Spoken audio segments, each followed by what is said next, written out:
سورہ ہود کا تعارف، مقام نزول۔ حضرت عبداللہ ابن عباس، حضرت حسن اور حضرت اکرمہ رضی اللہ تعالی عنہم اور دیگر مفسرین فرماتے ہیں کہ سورہ ہود مکہ مکرمہ میں نازل ہوئی ہے۔ حضرت عبداللہ ابن عباس رضی اللہ تعالی عنہما سے ایک روایت یہ بھی مروی ہے کہ آیت وَأَقِمِ الصَّلَاةَ طَرَفَيِ النَّهَارِ کے سوا باقی تمام صورت مکیہ ہے۔ مقاتل نے کہا کہ آیت فَلَعَلَّكَ تَارِكٌ اور اولئک یؤمنون بہ اور ان الحسنات یذہبن السیئات کے علاوہ پوری صورت مکی ہے۔ رکوع اور آیات کی تعداد، اس صورت میں 10 رکوع اور 123 آیتیں ہیں۔ ہود نام رکھنے کی وجہ، اس صورت کی آیت نمبر 50 تا 60 میں اللہ تعالیٰ کے نبی حضرت ہود علیہ السلام اور ان کی قوم عاد کا واقعہ بیان کیا گیا ہے۔ اس واقعے کی مناسبت سے سورت کا نام سورہ ہود رکھا گیا۔ سورہ ہود کے بارے میں احادیث، ترمذی شریف کی حدیث ہے، حضرت عبداللہ ابن عباس رضی اللہ تعالی عنہما فرماتے ہیں حضرت ابو بکر صدیق رضی اللہ تعالی عنہ نے عرض کی یا رسول اللہ صلی اللہ تعالی علیہ وآلہ وسلم، حضور علیہ السلام پر بڑھاپے کے آثار نمودار ہو گئے۔ ارشاد فرمایا مجھے سورہ ہود، سورہ واقعہ، سورہ مرسلات، سورہ عما یتساءلون اور سورہ اذا الشمس کورت نے بوڑھا کر دیا۔ غالباً یہ اس وجہ سے فرمایا کہ ان صورتوں میں قیامت، مرنے کے بعد اٹھائے جانے، حساب اور جنت و دوزخ کا ذکر ہے۔ نمبر 2، حضرت عبداللہ ابن عمر رضی اللہ تعالیٰ عنہما سے روایت ہے، حضور اقدس صلی اللہ تعالیٰ علیہ وسلم نے ارشاد فرمایا جسے یہ بات پسند ہو کہ وہ قیامت کے دن کو اس طرح دیکھے گویا کہ وہ نگاہوں کے سامنے ہے، تو اسے چاہیے کہ وہ سورہ اذا الشمس کورت، سورہ اذا السماء فطرت اور سورہ اذا السماء انشقت پڑھ لے۔ حضرت عبداللہ بن عمر رضی اللہ تعالیٰ عنہما فرماتے ہیں میرا گمان ہے کہ رسول اللہ صلی اللہ تعالیٰ علیہ وسلم نے سورہ ہود پڑھنے کا بھی فرمایا۔ نمبر 3، حضرت کعب رضی اللہ تعالیٰ عنہ سے مروی ہے، رسول اللہ صلی اللہ تعالیٰ علیہ وسلم نے ارشاد فرمایا جمعہ کے دن سورہ ہود پڑھا کرو۔ سورہ ہود کے مضامین، اس سورت کا مرکزی مضمون یہ ہے کہ اس میں بھی سورہ یونس کی طرح توحید، رسالت، مرنے کے بعد دوبارہ زندہ کیے جانے اور قیامت کے دن اعمال کی جزا ملنے کو دلائل کے ساتھ بیان کیا گیا ہے۔ اس کے علاوہ اس سورت میں یہ مضامین بیان کیے گئے ہیں۔ نمبر 1، قرآن پاک کے اللہ تعالیٰ کی طرف سے نازل ہونے کو دلیل کے ساتھ ثابت کیا گیا۔ نمبر 2، آسمان و زمین اور ان میں موجود منافع پیدا کرنے کی حکمت بیان کی گئی کہ اس سے مقصود نیک اور گناہگار انسان میں امتیاز کرنا ہے۔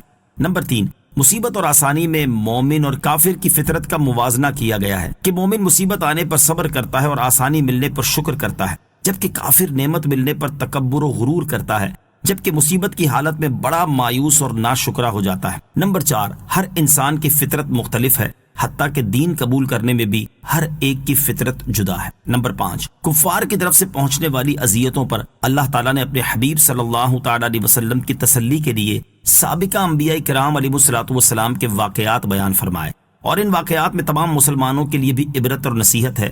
چنانچہ اس صورت میں حضرت نوح علیہ السلام اور ان کی قوم کا واقعہ، حضرت ہود علیہ السلام اور ان کی قوم عاد کا واقعہ، حضرت صالح علیہ السلام اور ان کی قوم سمود کا واقعہ، حضرت ابراہیم علیہ السلام اور ان کے مہمان فرشتوں کا واقعہ، حضرت لوط علیہ السلام کا واقعہ، حضرت شعیب علیہ السلام کا واقعہ اور حضرت موسیٰ کا فرعون کے ساتھ واقعہ بیان کیا گیا ہے۔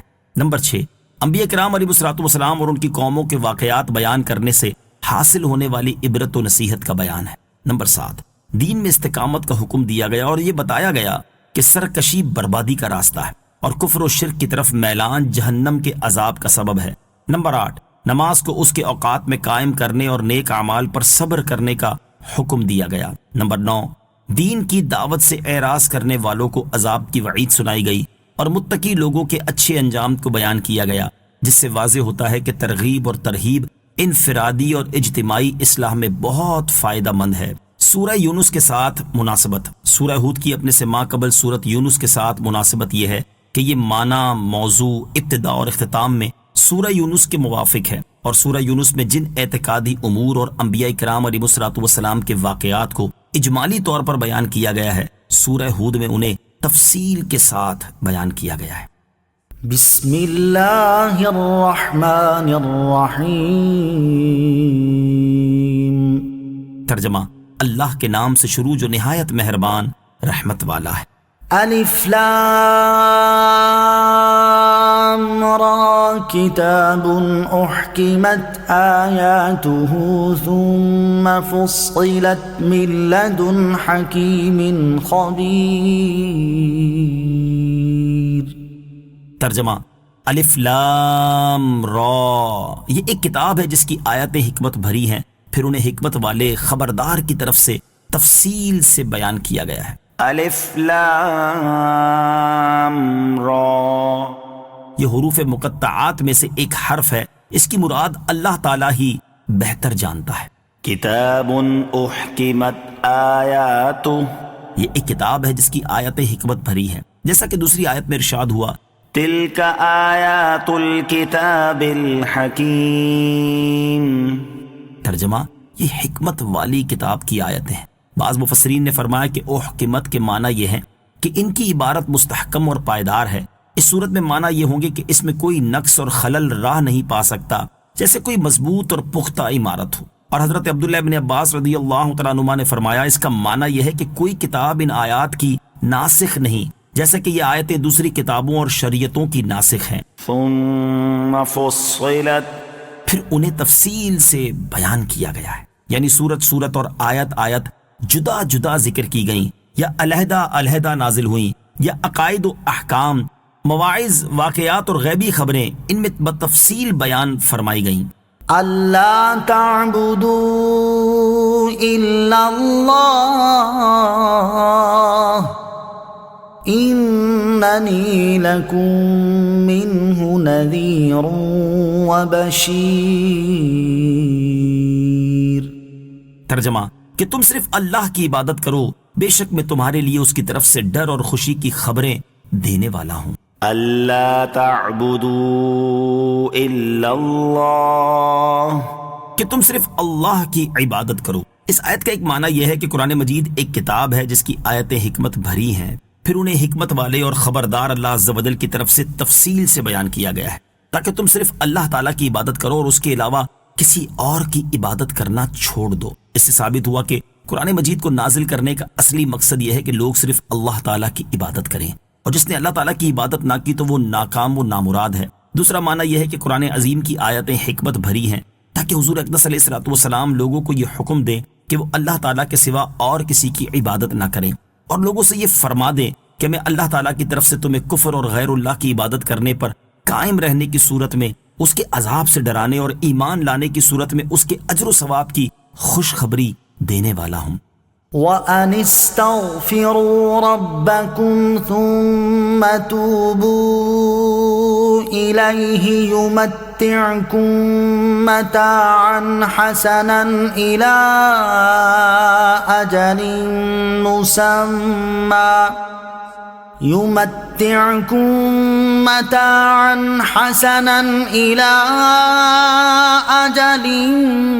مُّسَمًّى وَيُؤْتِ كُلَّ ذِي فَضْلٍ فَضْلَهُ وَإِن تَوَلَّوْا فَإِنِّي أَخَافُ عَلَيْكُمْ عَذَابَ يَوْمٍ كَبِيرٍ۔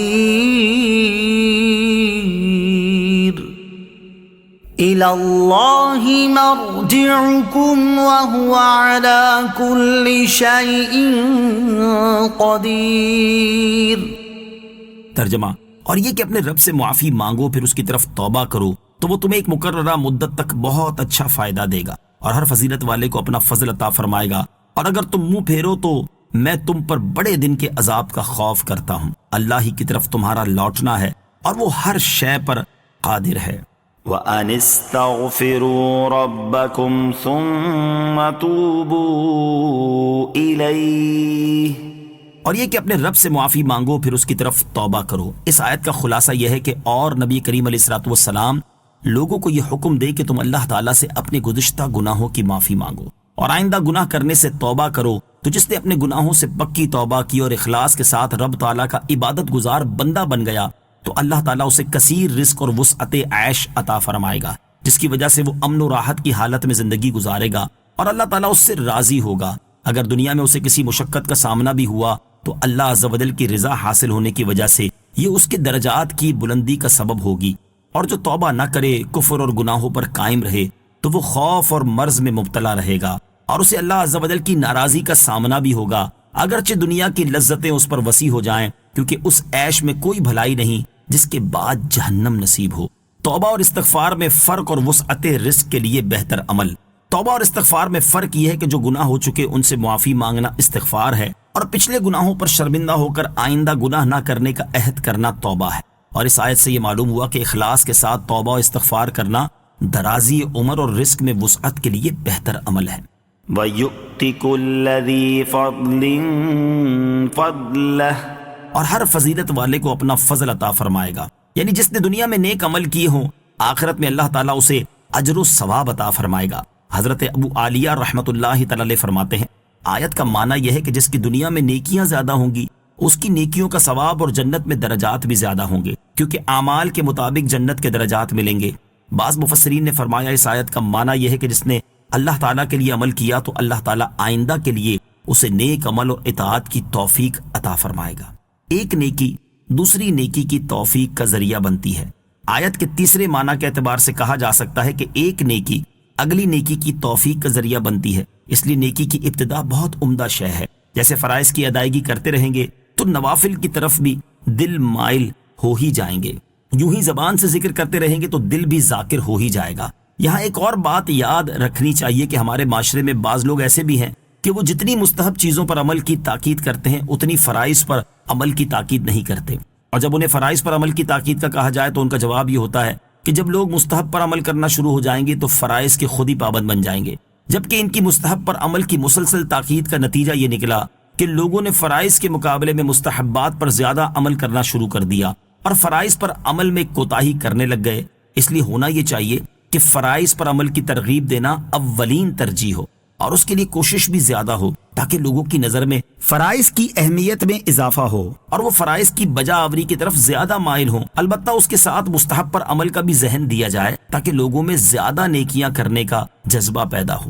إِلَى اللَّهِ مَرْجِعُكُمْ، اللہ ہی کی طرف تمہارا لوٹنا ہے، یعنی اللہ ہی کی طرف آخرت میں تمہارا لوٹنا ہے، وہاں نیکیوں اور بدیوں کی جزا و سزا ملے گی، اور وہ ہر شے پر جیسے دنیا میں تمہیں روزی دینے پر، موت دینے پر، موت کے بعد زندہ کرنے اور ثواب و عذاب سب پر قادر ہے۔ ألا إنهم يثنون صدورهم ليستخفوا منه ألا حين يستغشون ثيابهم يعلم ما يسرون وما يعلنون إنه عليم بذات الصدور۔ ترجمہ: سن لو، بے شک وہ لوگ اپنے سینوں کو دوہرا کرتے ہیں تاکہ اللہ سے چھپ جائیں۔ سن لو، جس وقت وہ اپنے کپڑوں سے سارا بدن ڈھانپ لیتے ہیں اس وقت بھی اللہ ان کا چھپا اور ظاہر سب کچھ جانتا ہے، بے شک وہ دلوں کی بات جاننے والا ہے۔ ألا إنهم يثنون صدورهم، سن لو، بے شک وہ لوگ اپنے سینوں کو دوہرا کرتے ہیں۔ مفسرین نے اس آیت کے مختلف شان نزول بیان کیے، ان میں سے 3 شان نزول سماعت کیجیے۔ نمبر 1، حضرت عبداللہ ابن عباس رضی اللہ تعالیٰ عنہما نے فرمایا، یہ آیت اخنس بن شریک کے حق میں نازل ہوئی۔ یہ بہت شیریں گفتار شخص تھا، رسول کریم علیہ الصلوۃ والسلام کے سامنے آتا تو بہت خوشامد کی باتیں کرتا اور دل میں بغض و عداوت چھپائے رکھتا۔ اس پر یہ آیت نازل ہوئی۔ آیت کے معنی یہ ہے کہ وہ اپنے سینوں میں عداوت چھپائے رکھتے ہیں جیسے کپڑے کی تہ میں کوئی چیز چھپائی جاتی ہے۔ نمبر 2، ایک قول یہ ہے کہ بعض منافقین کی عادت تھی کہ جب رسول پاک علیہ الصلوۃ والسلام کا سامنا ہوتا تو سینہ اور پیٹھ جھکاتے، سر نیچا کرتے اور چہرہ چھپا لیتے تاکہ انہیں رسول پاک علیہ الصلوۃ والسلام دیکھ نہ پائیں۔ اس پر یہ آیت نازل ہوئی۔ نمبر 3، صحیح بخاری میں ہے، حضرت عبداللہ ابن عباس رضی اللہ تعالیٰ عنہما فرماتے ہیں، کچھ لوگ تنہائی میں بھی کھلے آسمان کے نیچے قضائے حاجت سے شرماتے اور اپنی بیویوں سے حق کے زوجیت ادا کرتے ہوئے شرماتے تھے، جس کے باعث آسمان کی طرف سے جھک کر پردہ کر لیتے تھے۔ ان کے بارے میں آیت نازل ہوئی کہ اللہ عز و جل سے بندے کا کوئی حال چھپا ہی نہیں، لہٰذا چاہیے کہ وہ شریعت کی اجازتوں پر عامل رہے تنہائی میں مرہانہ ہونا منع ہے۔ خیال رہے کہ تنہائی میں بھی مرہانہ ہونا منع ہے، لیکن اس لیے نہیں کہ رب عز و جل سے چھپا جائے، بلکہ اس لیے کہ اس میں شرم و حیا کا اظہار ہے، اور یہ رب تعالیٰ کا حکم ہے، اور ہر مسلمان کو چاہیے کہ وہ اس حکم پر عمل پیرا ہو۔ یہاں حضرت عثمان غنی رضی اللہ تعالیٰ عنہ کی شرم و حیا کی جھلک ملاحظہ ہو۔ چنانچہ آپ رضی اللہ تعالیٰ عنہ کی شرم و حیا کا یہ عالم تھا کہ مکان میں تنہا ہونے اور دروازہ بند ہونے کے باوجود شرم و حیا کی وجہ سے پانی بہانے کے لیے بدن سے کپڑا نہ ہٹاتے، اور ان کی شرم و حیا کی شدت کی وجہ سے فرشتے بھی ان سے اس طرح حیا کرتے تھے جس طرح وہ اللہ اور رسول کریم علیہ الصلوۃ والسلام سے حیا کرتے تھے۔ نیز پیارے آقا علیہ الصلوۃ والسلام بھی ان سے حیا فرمایا کرتے تھے۔ وما من دابة في الأرض إلا على الله رزقها ويعلم مستقرها ومستودعها كل في كتاب مبين۔ ترجمہ: اور زمین پر چلنے والا کوئی جاندار ایسا نہیں جس کا رزق اللہ کے ذمہ کرم پر نہ ہو، اور وہ ہر ایک کے ٹھکانے اور سپرد کیے جانے کی جگہ کو جانتا ہے۔ سب کچھ ایک صاف بیان کرنے والی کتاب میں موجود ہے۔ وما من دابة في الأرض، اور زمین پر چلنے والا کوئی جاندار ایسا نہیں۔ دابة کا معنی ہے کہ ہر وہ جانور جو زمین پر رینگ کر چلتا ہو۔ عرف میں چوپائے کو دابہ کہتے ہیں، جبکہ آیت میں اس سے مطلقاً جاندار مراد ہے، لہٰذا انسان اور تمام حیوانات اس میں داخل ہیں۔ کسی جاندار کو رزق دینا اللہ تعالیٰ پر واجب نہیں۔ علامہ احمد ساوی رحمۃ اللہ تعالیٰ علیہ فرماتے ہیں، اس آیت سے یہ مراد نہیں کہ جانداروں کو رزق دینا اللہ تعالیٰ پر واجب ہے، کیونکہ اللہ تعالیٰ اس سے پاک ہے کہ اس پر کوئی چیز واجب ہو، بلکہ اس سے یہ مراد ہے کہ جانداروں کو رزق دینا اور ان کی کفالت کرنا اللہ تعالیٰ نے اپنے ذمہ کرم پر لازم فرما لیا ہے، اور یہ اس کی رحمت اور اس کا فضل ہے کہ وہ اس کے خلاف نہیں فرماتا۔ رزق کی ذمہ داری لینے کو اعلیٰ کے ساتھ اس لیے بیان فرمایا تاکہ بندے کا اپنے رب عز و جل پر توکل مضبوط ہو، اور اگر وہ رزق حاصل کرنے کے اسباب اختیار کرے تو ان پر بھروسہ نہ کر بیٹھے، بلکہ اللہ تعالیٰ ہی پر اپنا اعتماد اور بھروسہ رکھے۔ اسباب صرف اس لیے اختیار کرے کہ اللہ تعالیٰ نے اسباب اختیار کرنے کا حکم دیا ہے، کیونکہ اللہ تعالیٰ فارغ رہنے والے بندے کو پسند نہیں فرماتا۔ زمین کے جانداروں کا بطور خاص اس لیے ذکر فرمایا کہ یہی غذاؤں کے محتاج ہیں، جبکہ آسمانی جاندار جیسے فرشتے اور حور عین یہ اس رزق کے محتاج نہیں، بلکہ ان کی غذا تسبیح و تحلیل ہے۔ وَيَعْلَمُ مُسْتَقَرَّهَا وَمُسْتَوْدَعَهَا، اور وہ ہر ایک کے ٹھکانے اور سپرد کیے جانے کی جگہ کو جانتا ہے۔ حضرت عبداللہ ابن عباس رضی اللہ تعالیٰ عنہما فرماتے ہیں، مستقر سے مراد وہ جگہ ہے جہاں بندہ دن یا رات گزارتا ہے، اور مستودع سے مراد وہ جگہ ہے جہاں مرنے کے بعد دفن کیا جائے گا۔ حضرت عبداللہ ابن مسعود رضی اللہ تعالیٰ عنہ فرماتے ہیں، مستقر سے مراد ماؤں کے رحم، اور مستودع سے مراد وہ جگہ ہے جہاں موت آئے گی، اور ایک قول یہ ہے کہ مستقر سے مراد جنت کے دوزخ ہے، اور مستودع سے مراد قبر ہے۔ کل فی کتاب مبین، سب کچھ ایک صاف بیان کرنے والی کتاب میں موجود ہے۔ یعنی اس آیت میں جو جانداروں، ان کے رزق اور ان کے ٹھہرنے اور سپرد کیے جانے کی جگہ کا ذکر ہوا، یہ سب بیان کرنے والی کتاب یعنی لوح محفوظ میں موجود ہے۔ معلوم ہوا کہ لوح محفوظ میں سب جانداروں کے رزق، ان کی جگہوں، ان کے زمانے اور احوال کی تفصیل مذکور ہے۔ ہر چیز کو لوح محفوظ میں لکھنے کی حکمت، خیال رہے کہ ہر چیز کا لوح محفوظ میں لکھا جانا اس لیے نہیں کہ اللہ تعالیٰ کو اپنے بھول جانے کا خطرہ تھا لہٰذا لکھ لیا، کیونکہ بھول جانا اللہ تعالیٰ کے لیے محال ہے، بلکہ اس لیے لکھا ہے تاکہ لوح محفوظ دیکھنے والے بندے اس پر اطلاع پائیں۔ اس سے معلوم ہوا کہ جو لوح محفوظ پر نظر رکھتے ہیں انہیں بھی ہر ایک کے مستقر اور مستودع کی خبر ہے، کیونکہ یہ سب لوح محفوظ میں تحریر ہے، اور لوح محفوظ ان کے علم میں ہے۔ لوح محفوظ کو مبین اس لیے فرمایا گیا کہ وہ خاص بندوں پر علوم غیبیہ بیان کر دیتی ہے۔ وَهُوَ الَّذِي خَلَقَ السَّمَاوَاتِ وَالْأَرْضَ فِي 6 أَيَّامٍ وَكَانَ عَرْشُهُ عَلَى الْمَاءِ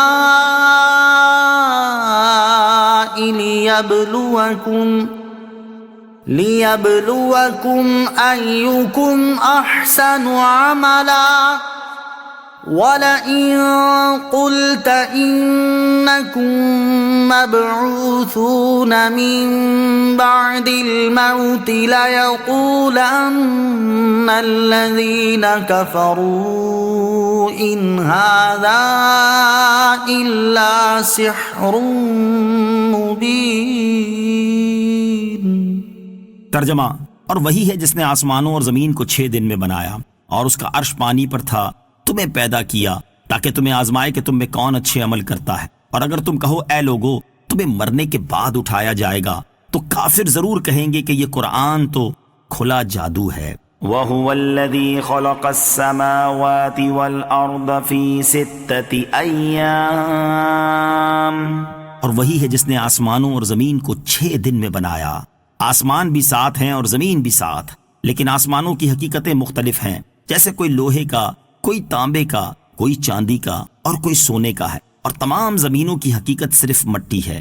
نیز آسمانوں میں فاصلہ ہے اور زمین کے طبقات میں فاصلہ نہیں، یہ ایک دوسرے سے ایسے چمٹی ہیں جیسے پیاز کے چھلکے کہ دیکھنے میں ایک معلوم ہوتی ہے، اس لیے آسمان جمع فرمایا جاتا ہے اور زمین واحد بولی جاتی ہے۔ خیال رہے کہ آسمانوں کی پیدائش 2 دن میں، زمین کی پیدائش 2 دن میں، اور حیوانات، درخت وغیرہ کی پیدائش 2 دن میں ہوئی، اور دن سے مراد اتنا وقت ہے، ورنہ اس وقت دن نہ تھا، کیونکہ دن تو سورج سے ہوتا ہے اور اس وقت سورج نہ تھا۔ قرآن پاک کی متعدد آیات میں آسمان و زمین کو 6 دن میں بنانے کا ذکر کیا گیا ہے۔ مفسرین نے یہ بھی فرمایا ہے کہ 6 دنوں سے مراد 6 ادوار ہیں۔ وَكَانَ عَرْشُهُ عَلَى الْمَاءِ، اور اس کا عرش پانی پر تھا، یعنی عرش کے نیچے پانی کے سوا اور کوئی مخلوق نہ تھی۔ اس سے یہ بھی معلوم ہوا کہ عرش اور پانی آسمانوں اور زمینوں کی پیدائش سے پہلے پیدا فرمائے گئے۔ عرش پانی کے اوپر ہونے کے معنی، علامہ احمد ساوی رحمۃ اللہ تعالی علیہ عرش کے پانی کے اوپر ہونے کے معنی بیان کرتے ہوئے فرماتے ہیں، یعنی عرش اور پانی کے درمیان کوئی چیز حائل نہ تھی، بلکہ عرش اسی مقام میں تھا جہاں اب ہے، یعنی 7ویں آسمان کے اوپر، اور پانی اسی جگہ تھا جہاں اب ہے، یعنی 7ویں زمین کے نیچے، اگرچہ اس وقت 7 آسمان اور 7 زمینیں نہ تھیں۔ قدرت الہی کے دلائل، امام فخر الدین رازی رحمۃ اللہ تعالی فرماتے ہیں کہ یہ آیت کئی اعتبار سے اللہ تعالیٰ کی قدرت کی عظمت اور کمال پر دلالت کرتی ہے۔ نمبر 1، عرش کے زمین و آسمان سے بڑا ہونے کے باوجود اللہ تعالیٰ نے اسے پانی پر قائم فرمایا، لہٰذا اگر اللہ تعالیٰ کسی ستون کے بغیر وزنی چیز کو رکھنے پر قادر نہ ہوتا تو عرش پانی پر نہ ہوتا۔ نمبر 2، پانی کو بھی بغیر کسی سہارے کے قائم کیا۔ نمبر 3، عرش جو کہ تمام مخلوقات سے بڑا ہے، اسے اللہ تعالیٰ نے 7ویں آسمان کے اوپر قائم کیا ہوا ہے، اس کے نیچے نہ کوئی ستون ہے اور نہ اوپر کوئی اور علاقہ۔ لِيَبْلُوَكُمْ أَيُّكُمْ أَحْسَنُ عَمَلًا، تاکہ تمہیں آزمائے کہ تم میں کون اچھے عمل کرتا ہے، یعنی آسمان و زمین اور ان میں تمہارے جو منافع اور مصالح ہیں، انہیں پیدا کرنے میں حکمت یہ ہے کہ ان نعمتوں کی وجہ سے نیک و بد میں امتیاز ہو جائے، اور یہ ظاہر ہو جائے کہ کون ان نعمتوں کے باوجود فرما بردار ہے، تاکہ آخرت میں اسے اس کی اطاعت گزاری کا ثواب دیا جائے، اور کون ان نعمتوں کی وجہ سے اللہ عز و جل سے غافل ہوتا ہے اور گناہ گار بنتا ہے، تاکہ آخرت میں اسے اس کے گناہوں کی سزا دی جائے۔ نعمتیں پیدا کیے جانے میں بھی ہماری آزمائش مقصود ہے۔ اس آیت سے معلوم ہوا کہ اللہ تعالیٰ نے انسانوں کے لیے جو نعمتیں پیدا فرمائی ہیں، ان کے ذریعے بھی انہیں آزمایا اور ان کا امتحان لیا جا رہا ہے کہ وہ ان نعمتوں کے ملنے پر اللہ تعالیٰ کی اطاعت و فرما برداری اور اس کی شکر گزاری کرتے ہیں یا غفلت کا شکار ہو کر اس کی نافرمانی اور ناشکری میں مبتلا ہو جاتے ہیں۔ اب ہر عقل مند انسان اپنی حالت پر خود ہی غور کر لے کہ وہ اس آزمائش و امتحان میں کس حد تک کامیاب ہوا ہے۔ حضرت حاتم اصم رحمۃ اللہ تعالی فرماتے ہیں، جب تم اپنے رب عز و جل کی نافرمانی کرو اور صبح اس حال میں کرو کہ تم اللہ تعالیٰ کی نعمتوں کو اپنے اوپر فراوانی کے ساتھ دیکھو تو اس سے بچو، کیونکہ یہ آہستہ آہستہ عذاب کی طرف جانا ہے۔ وَلَئِن قُلْتَ، اور اگر تم کہو، یعنی اے حبیب صلی اللہ تعالی علیہ وسلم، اگر آپ اپنی قوم کے کفار سے فرمائیں کہ اے لوگو تمہیں مرنے کے بعد حساب اور جزا کے لیے اٹھایا جائے گا، تو کافر ضرور کہیں گے کہ یہ قرآن شریف جس میں مرنے کے بعد اٹھائے جانے کا بیان ہے، یہ تو کھلا جادو یعنی باطل اور دھوکہ ہے۔ وَلَئِنْ أَخَّرْنَا عَنْهُمُ الْعَذَابَ إِلَىٰ أُمَّةٍ مَّعْدُودَةٍ لَّيَقُولُنَّ مَا يَحْبِسُهُ أَلَا يَوْمَ يَأْتِيهِمْ لَيْسَ مَصْرُوفًا عَنْهُمْ وَحَاقَ بِهِم مَّا كَانُوا بِهِ يَسْتَهْزِئُونَ۔ ترجمہ: اور اگر ہم ان سے کچھ گنتی کی مدت تک کے لیے عذاب میں دیر کر دیں تو ضرور کہیں گے کس چیز نے روکا ہوا ہے، خبردار جس دن وہ عذاب ان پر آئے گا تو ان سے پھیرا نہیں جائے گا، اور جس عذاب کا وہ مذاق اڑاتے تھے وہی ان کو گھیرے ہوئے ہوگا۔ وَلَئِنْ أَخَّرْنَا عَنْهُمُ الْعَذَابَ إِلَىٰ أُمَّةٍ مَّعْدُودَةٍ، اور اگر ہم ان سے کچھ گنتی کی مدت تک کے لیے عذاب میں دیر کر دیں۔ اس سے پہلی آیت میں اللہ تعالیٰ نے کفار کے بارے میں ارشاد فرمایا تھا کہ یہ قرآن کو کھلا جادو کہہ کر میرے حبیب علیہ الصلوۃ والسلام کو جھٹلاتے ہیں، اور اس آیت میں ان کفار کی ایک اور باطل گفتگو ذکر فرمائی، وہ یہ کہ نبی اکرم علیہ الصلوۃ والسلام نے کفار کو جس عذاب کا وعدہ دیا تھا وہ جب ان سے مؤخر ہوا تو کفار تکذیب اور استہزاء کے طور پر کہنے لگے کہ کس وجہ سے ہم سے عذاب روک دیا گیا ہے۔ اللہ تعالیٰ نے انہیں جواب دیا کہ جب وہ وقت آ جائے گا کہ جسے اللہ تعالیٰ نے عذاب کے لیے متعین فرمایا ہے تو ہم وہ عذاب ان پر نازل کر دیں گے جس کا یہ مذاق اڑا رہے ہیں، اور وہ عذاب ان سے پھیرا نہ جائے گا بلکہ ان سب کو گھیر لے گا۔ اللہ تعالیٰ کے عذاب سے بے خوفی ہلاکت کا سبب ہے۔ اس آیت سے معلوم ہوا کہ دنیا میں اللہ تعالیٰ کے عذاب سے بے خوف ہونا ہلاکت کا سبب ہے، اس لیے ہر عقل مند انسان پر لازم ہے کہ وہ اللہ تعالیٰ کی نافرمانی کرنے سے ڈرتا رہے اور اس کے عذاب سے کبھی بے خوف نہ ہو۔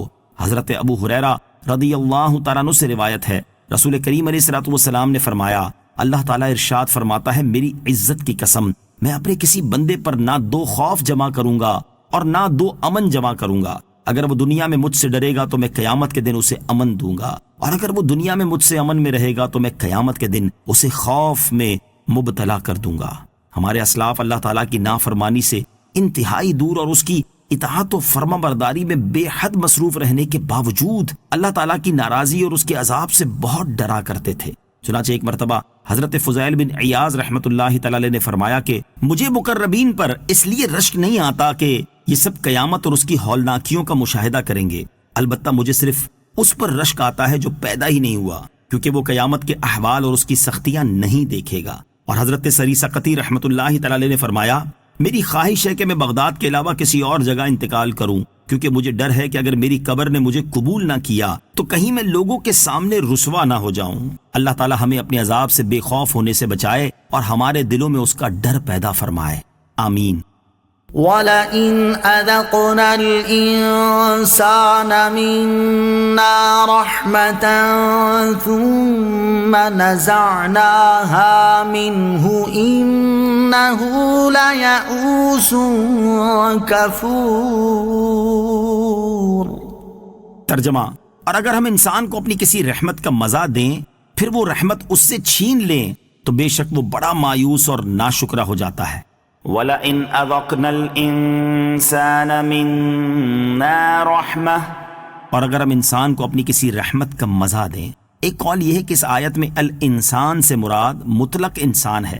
پھر آیت نمبر 11 میں اس سے صبر کرنے والے اور نیک مسلمانوں کا استثناء فرمایا۔ اس سے ثابت ہوتا ہے کہ آیت میں مذکور الانسان میں مومن اور کافر دونوں داخل ہیں۔ دوسرا قول یہ ہے کہ الانسان سے کافر انسان مراد ہے۔ اس آیت کا خلاصہ یہ ہے کہ اگر ہم انسان کو اپنی کسی رحمت کا مزہ چکھائیں اور صحت، امن اور وسعت رزق اور دولت عطا کریں، پھر یہ سب اس سے چھین لیں اور اسے مصائب میں مبتلا کر دیں تو بے شک وہ دوبارہ اس نعمت کے پانے سے مایوس ہو جاتا ہے اور اللہ عز و جل کے فضل سے اپنی امید ختم کر لیتا ہے اور صبر و رضا پر ثابت قدم نہیں رہتا اور گزشتہ نعمت کی ناشکری کرتا ہے۔ وَلَئِنْ أَذَقْنَاهُ نَعْمَاءَ بَعْدَ ضَرَّاءَ مَسَّتْهُ لَيَقُولَنَّ ذَهَبَ السَّيِّئَاتُ عَنِّي إِنَّهُ لَفَرِحٌ فَخُورٌ۔ ترجمہ، اور اگر ہم مصیبت کے بعد جو اسے پہنچی ہو اسے نعمت کا مزہ دیں تو ضرور کہے گا کہ برائیاں مجھ سے دور ہو گئیں۔ بے شک وہ اس وقت بہت خوش ہونے والا، فخر و تکبر کرنے والا ہو جاتا ہے۔ وَلَئِنْ أَذَقْنَاهُ نَعْمَاءَ بَعْدَ ضَرَّاءَ مَسَّتْهُ، اور اگر ہم کسی مصیبت کے بعد جو اسے پہنچی ہو اسے نعمت کا مزہ دیں۔ آیت کا خلاصہ یہ ہے کہ اگر ہم انسان کو اس مصیبت کے بعد جو اسے پہنچی ہو نعمت کا مزہ چکھائیں، اور بیماری کے بعد صحت، تنگی کے بعد آسانی اور فقیری کے بعد مال و دولت کی وسعت عطا کریں، تو ایسا بندہ یہ تو کہتا ہے کہ جو مصیبتیں مجھے پہنچی وہ اب مجھ سے دور ہو گئیں، لیکن اس وقت شکر گزار ہونے اور حق نعمت ادا کرنے کے بجائے وہ خوشی میں پھولتا پھرتا ہے، اور ان نعمتوں کے ملنے کی وجہ سے فخر و تکبر میں مبتلا ہو جاتا ہے۔ یہ بتانے کا مقصد یہ ہے کہ مصیبت دور ہونے اور نعمت ملنے کے بعد ناشکری کا مظاہرہ نہیں کرنا چاہیے، بلکہ مزید اطاعت کے لیے سر جھکا دینا چاہیے۔ شیخی کی خوشی منع اور شکریہ کی خوشی عبادت ہے۔ اس آیت سے یہ بھی معلوم ہوا کہ شیخی کی خوشی منع ہے جبکہ شکریہ کی خوشی عبادت ہے۔ اللہ عز و جل فرماتا ہے، قُلْ بِفَضْلِ اللَّهِ وَبِرَحْمَتِهِ فَبِذَلِكَ فَلْيَفْرَحُوا۔ ترجمہ، تم فرماؤ اللہ کے فضل اور اس کی رحمت پر ہی خوشی منانی چاہیے۔ مذکورہ بالا دونوں خوشیوں میں فرق کی وجہ یہ ہے کہ شیخی کی خوشی میں نظر اپنی ذات پر ہوتی ہے اور شکریہ میں توجہ رب کریم عز و جل کی طرف ہوتی ہے۔ نیز شیخی غفلت پیدا کرتی ہے اور شکریہ کی خوشی جذبہ اطاعت پیدا کرتی ہے۔ إِلَّا الَّذِينَ صَبَرُوا وَعَمِلُوا الصَّالِحَاتِ أُولَئِكَ لَهُم مَّغْفِرَةٌ وَأَجْرٌ كَبِيرٌ۔ ترجمہ، مگر جنہوں نے صبر کیا اور اچھے کام کیے ان کے لیے بخشش اور بڑا ثواب ہے۔ إِلَّا الَّذِينَ صَبَرُوا وَعَمِلُوا الصَّالِحَاتِ، مگر جنہوں نے صبر کیا اور اچھے کام کیے۔ اس آیت کا معنی یہ ہے، لیکن وہ لوگ جنہوں نے صبر کیا اور اچھے کام کیے تو وہ ان کی طرح نہیں ہے، کیونکہ انہیں جب کوئی مصیبت پہنچی تو انہوں نے صبر سے کام لیا، اور کوئی نعمت ملی تو اس پر اللہ عز و جل کا شکر ادا کیا۔ جو ایسے اوصاف کے حامل ہیں ان کے لیے گناہوں سے بخشش اور بڑا ثواب یعنی جنت ہے۔ مومن کی شان۔ اس آیت سے معلوم ہوا کہ نعمت چھن جانے پر صبر کرنا اور راحت ملنے پر شکر کرنا اور بہر صورت اللہ تعالیٰ کی اطاعت و فرما برداری میں مصروف رہنا مومن کی شان ہے۔ لیکن افسوس، یہاں جو طرز عمل کفار کا بیان کیا گیا ہے وہ آج مسلمانوں میں بھی نظر آ رہا ہے کہ جب اللہ تعالیٰ ان سے اپنی دی ہوئی نعمت واپس لے لیتا ہے تو یہ اس قدر افسردہ اور مایوس ہو جاتے ہیں کہ ان کی زبانیں کفر تک بکنا شروع کر دیتی ہیں، اور جب ان میں سے کسی پر آئی ہوئی مصیبت اللہ تعالیٰ دور کر دیتا ہے تو وہ لوگوں پر فخر و غرور کا اظہار شروع کر دیتا ہے۔ اللہ تعالیٰ مسلمانوں کو عقل سلیم اور ہدایت عطا فرمائے، آمین۔ مصیبت پر صبر کرنے اور رضا الہی پر راضی رہنے کے 6 فضائل۔ موضوع کی مناسبت سے یہاں ہم مصیبت پر صبر و شکر کرنے اور اللہ تعالیٰ کی رضا پر راضی رہنے کے فضائل اور نعمت ملنے پر اللہ تعالیٰ کا شکر کرنے کی برکات کا ذکر کرتے ہیں، تاکہ ان سے مسلمانوں کو صبر و شکر کرنے کی ترغیب ملے اور وہ کفار کے طرز عمل سے بچنے کی کوشش کریں۔ نمبر 1، مسلم شریف کی حدیث ہے، حضرت ابو سعید خدری رضی اللہ تعالی عنہ سے روایت ہے، حضور اقدس علیہ الصلوۃ والسلام نے ارشاد فرمایا کہ جو صبر کرنا چاہے گا اللہ عز و جل اسے صبر کی توفیق عطا فرما دے گا، اور صبر سے بہتر اور وسعت والی عطا کسی پر نہیں کی گئی۔ نمبر 2، حضرت عبداللہ ابن مسعود رضی اللہ تعالیٰ عنہ سے روایت ہے کہ نبی اکرم علیہ الصلوۃ والسلام نے ارشاد فرمایا کہ صبر نصف ایمان ہے اور یقین پورا ایمان ہے۔ نمبر 3، مسلم شریف کی حدیث ہے، حضرت صہیب رومی رضی اللہ تعالیٰ عنہ سے روایت ہے، رسول اللہ صلی اللہ تعالی علیہ وسلم نے ارشاد فرمایا، مومن کے معاملے پر تعجب ہے کہ اس کا سارا معاملہ بھلائی پر مشتمل ہے، اور یہ صرف اسی مومن کے لیے ہے جسے خوشحالی حاصل ہوتی ہے تو شکر کرتا ہے کیونکہ اس کے حق میں یہی بہتر ہے، اور اگر تنگ دستی پہنچتی ہے تو صبر کرتا ہے تو یہ بھی اس کے حق میں بہتر ہے۔ نمبر 4، حضرت عبداللہ ابن عباس رضی اللہ تعالیٰ عنہما سے روایت ہے، تاجدار رسالت صلی اللہ تعالی علیہ وسلم نے ارشاد فرمایا کہ جس کے مال یا جان میں مصیبت آئی پھر اس نے اسے پوشیدہ رکھا اور لوگوں پر ظاہر نہ کیا تو اللہ عز و جل پر حق ہے کہ اس کی مغفرت فرما دے۔ نمبر 5، بخاری شریف کی حدیث ہے، حضرت ابو سعید خدری رضی اللہ تعالیٰ عنہ سے روایت ہے، سرور دو عالم علیہ الصلوۃ والسلام نے ارشاد فرمایا، مسلمان کو پہنچنے والا کوئی دکھ، تکلیف، غم، ملال، اذیت اور درد ایسا نہیں خواہ اس کے پیر میں کانٹا ہی چبھے مگر اس کی وجہ سے اللہ تعالیٰ اس کے گناہوں کو معاف فرما دیتا ہے۔ نمبر 6، ترمذی شریف کی حدیث ہے، حضرت جابر رضی اللہ تعالیٰ عنہ سے روایت ہے، حضور انور علیہ الصلوۃ والسلام نے فرمایا قیامت کے دن جب مصیبت زدہ لوگوں کو ثواب دیا جائے گا تو دنیا میں عافیت کے ساتھ رہنے والے تمنا کریں گے کہ کاش ان کے جسموں کو کینچیوں سے کاٹ دیا جاتا۔ اللہ تعالیٰ ہمیں اپنی نعمتوں پر شکر کرنے کی توفیق اور عافیت عطا فرمائے، اور اگر کوئی مصیبت آ جائے تو اس پر صبر کرنے کی توفیق نصیب فرمائے، آمین۔ نعمت ملنے پر شکر کرنے کی برکات۔ نعمت ملنے پر اللہ تعالیٰ کا شکر ادا کرنے کی بہت برکتیں ہیں، ان میں سے 2 برکتیں درج ذیل ہیں۔ نمبر 1، نعمت ملنے پر اللہ تعالیٰ کا شکر ادا کرنے کی صورت میں بندہ عذاب سے محفوظ رہتا ہے، چنانچہ اللہ تعالیٰ ارشاد فرماتا ہے، ما يفعل الله بعذابكم إن شكرتم وآمنتم وكان الله شاكرا عليما۔ ترجمہ، اور اگر تم شکر گزار بن جاؤ اور ایمان لاؤ تو اللہ تمہیں عذاب دے کر کیا کرے گا، اور اللہ قدر کرنے والا جاننے والا ہے۔ نمبر 2، نعمت کا شکر ادا کرنے پر اللہ تعالیٰ نعمتوں میں مزید اضافہ فرما دیتا ہے، چنانچہ اللہ تعالیٰ ارشاد فرماتا ہے، وَإِذْ تَأَذَّنَ رَبُّكُمْ لَئِن شَكَرْتُمْ لَأَزِيدَنَّكُمْ وَلَئِن كَفَرْتُمْ إِنَّ عَذَابِي لَشَدِيدٌ۔ ترجمہ، اور یاد کرو جب تمہارے رب نے اعلان فرما دیا کہ اگر تم میرا شکر ادا کرو گے تو میں تمہیں اور زیادہ عطا کروں گا، اور اگر تم ناشکری کرو گے تو میرا عذاب سخت ہے۔ اللہ تعالیٰ تمام مسلمانوں کو اپنی نعمتوں کا شکر ادا کرنے کی توفیق عطا فرمائے، آمین۔ فَلَعَلَّكَ تَارِكٌ بَعْضَ مَا يُوحَىٰ إِلَيْكَ وَضَائِقٌ بِهِ صَدْرُكَ أَن يَقُولُوا لَوْلَا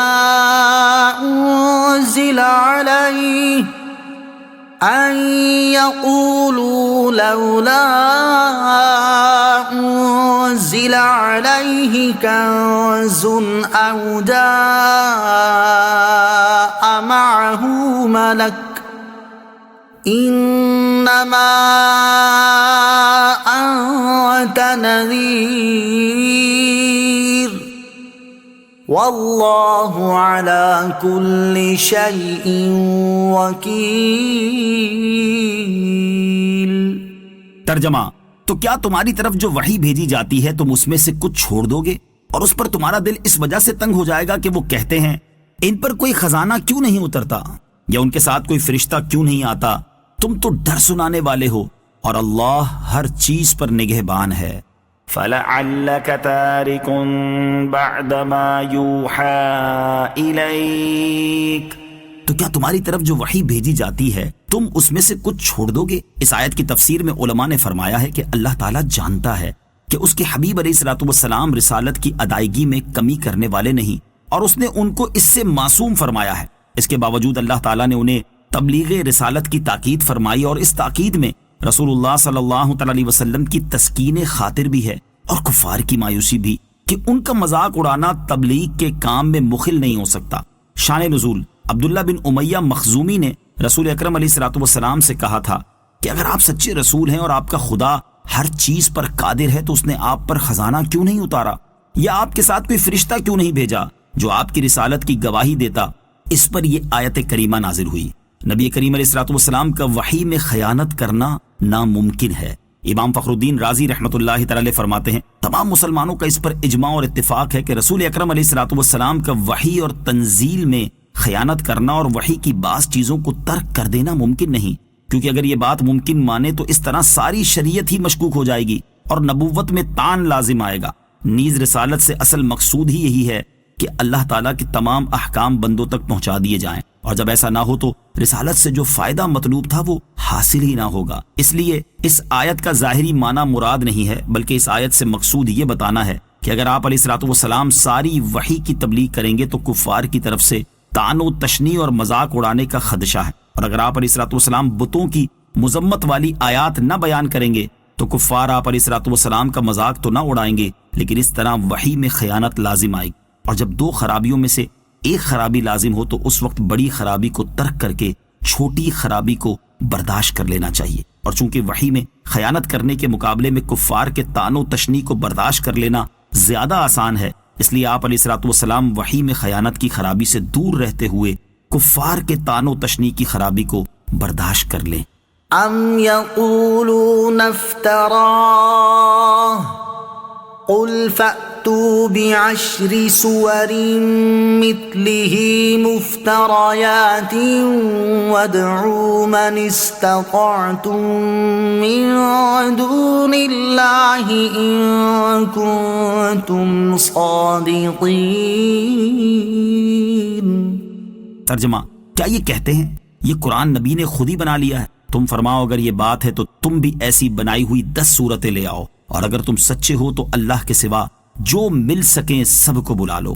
ام یقولون، کیا یہ کہتے ہیں، یعنی کیا کفار مکہ قرآن کریم کے بارے میں یہ کہتے ہیں کہ محمد مصطفیٰ صلی اللہ تعالی علیہ وآلہ وسلم نے یہ قرآن خود ہی بنا لیا ہے؟ اے حبیب علیہ الصلوۃ والسلام، آپ ان سے فرما دیں کہ اگر یہ بات ہے تو تم بھی ایسی بنائی ہوئی 10 صورتیں لے آؤ، کیونکہ انسان اگر ایسا کلام بنا سکتا ہے تو اس کے مثل بنانا تمہاری طاقت سے باہر نہ ہوگا۔ تم بھی عربی ہو، فصیح ہو، بلیغ ہو، کوشش کرو۔ اگر تم اس بات میں سچے ہو کہ یہ کلام انسان کا بنایا ہوا ہے تو اللہ عز و جل کے سوا جو مل سکیں سب کو اپنی مدد کے لیے بلا لو۔ قرآن مجید کا اپنی مثل بنا کر دکھانے کا چیلنج، قرآن مجید نے اپنی مثل کلام بنا کر پیش کرنے کا چیلنج 4 طرح سے دیا ہے۔ نمبر 1، پورے قرآن کی مثل لانے کا چیلنج دیا، چنانچہ سورہ بنی اسرائیل میں ہے، قل إن اجتمعت الإنس والجن على أن يأتوا بمثل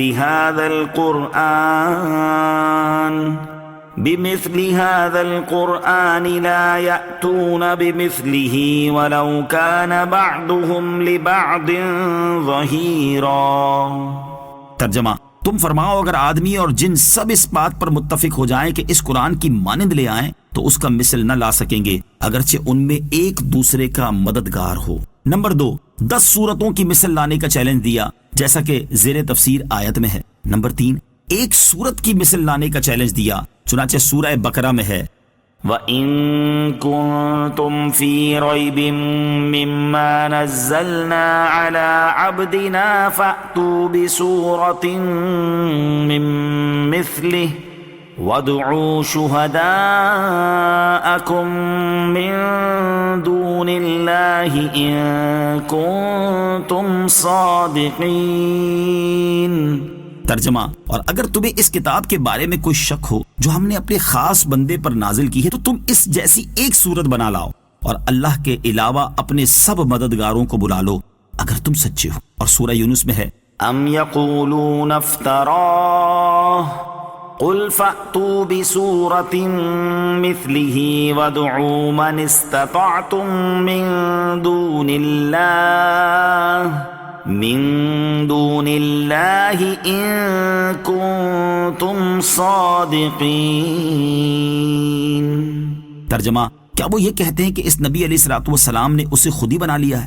تم فرماؤ تو تم بھی اس جیسی کوئی ایک صورت لے آؤ اور اللہ کے سوا جو تمہیں مل سکیں سب کو بلا لاؤ اگر تم سچے ہو۔ نمبر 4، آخری چیلنج یہ دیا کہ اس جیسی ایک بات ہی بنا لائیں، چنانچہ سورہ طور میں ہے، ام یقولون تقولہ بل لا یؤمنون فلیأتوا بحدیث مثلہ ان کانوا صادقین۔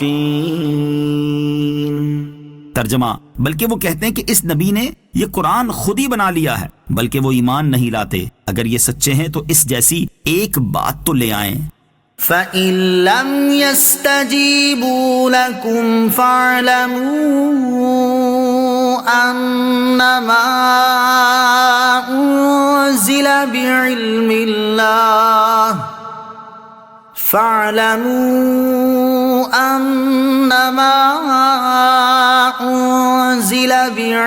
اللَّهِ وَأَن لَّا إِلَٰهَ إِلَّا هُوَ فَهَلْ أَنتُم مُّسْلِمُونَ۔ ترجمہ، تو اگر وہ تمہاری اس بات کا جواب نہ دے سکیں تو سمجھ لو کہ وہ اللہ کے علم ہی سے اتارا گیا ہے، اور جان لو کہ اس کے سوا کوئی معبود نہیں، تو کیا اب تم مانو گے؟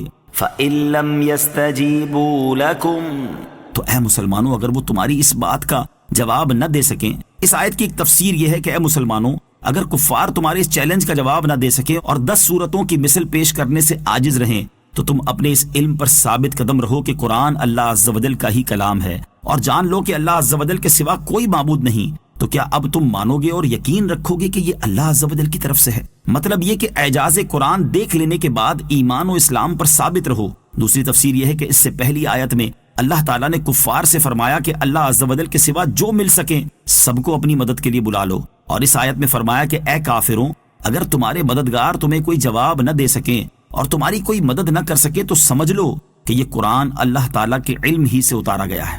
کسی نے اللہ عز و جل پر جھوٹ نہیں باندھا، بلکہ اللہ عز و جل نے ہی اپنے حبیب علیہ الصلوۃ والسلام پر اسے نازل فرمایا ہے۔ اور جان لو کہ جس اللہ عز و جل نے قرآن نازل فرمایا ہے وہی عبادت کے لائق ہے، اور جن بتوں کو تم پوجتے ہو وہ عبادت کے لائق ہرگز نہیں۔ تو کیا تم اسلام قبول کرو گے اور اخلاص کے ساتھ اللہ عز و جل کی عبادت کرو گے؟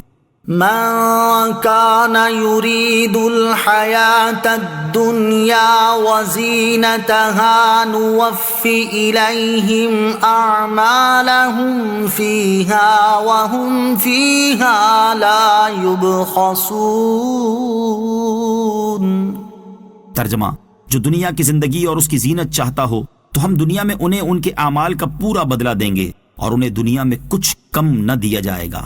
من كان يريد الحياة الدنيا وزينتها، جو دنیا کی زندگی اور اس کی زینت چاہتا ہو۔